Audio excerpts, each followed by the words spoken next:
नाशिक शहरातील प्रत्येक बातमी सखोलपणे आणि तिच्या संभाव्य परिणामांसह जाणून घेण्यासाठी आजच अधिकार न्यूजच्या YouTube चॅनलला सबस्क्राइब करा आणि बेल आयकॉन।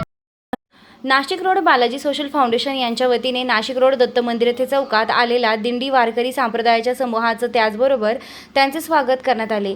ही दिंडी येत असताना त्यांना या ठिकाणी पावसामुळे संरक्षण असावे याकरिता भाविकांना रेनकोट वाटप करण्यात आले।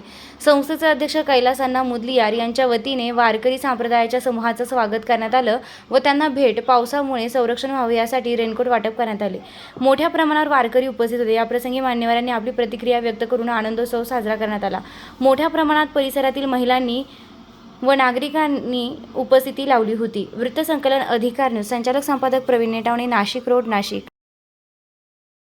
बालाजी सोशल फाउंडेशनच्या वतीने इथं सगळ्या वारकऱ्यांचं स्वागत चालू आहे। काही वारकऱ्यांना वाटप चालू आहे रेनकोटचं वगैरे छत्र्यांचं, आणि कैलास भाऊ नेहमीच या कामात पुढाकार घेऊन असतात।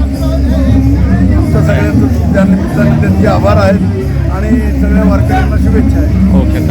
सद्गुरू श्री निवृत्तीनाथ महाराज आपल्याबरोबर सगळ्या भोळ्या भाळ्या भावड्यांना वारकऱ्यांना घेऊन निघालेत। आज आत्ता दुपारचा विसावा नाशिक रोड मुक्तिधाम या ठिकाणी होणार आहे आणि तिथून पुढे आज पळसेग्रामी देव मार्गस्थ होतील, तिथे थांबतील।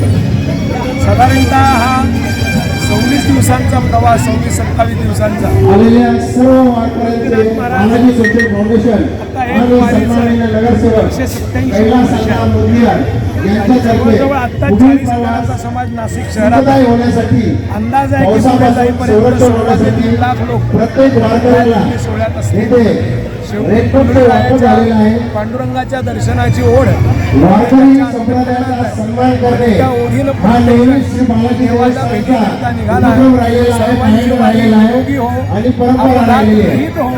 आणि सुखा समाधानानं आनंदानं वारकरी सेवा हीच विठ्ठल सेवा, वारकरी सेवा हीच विठ्ठल सेवा। चरणी प्रार्थना। श्री क्षेत्र त्र्यंबकेश्वर पंढरपूर जाणाऱ्या सर्व महिला व पुरुष वारकऱ्यांना येथे रेनकोटचे वाटप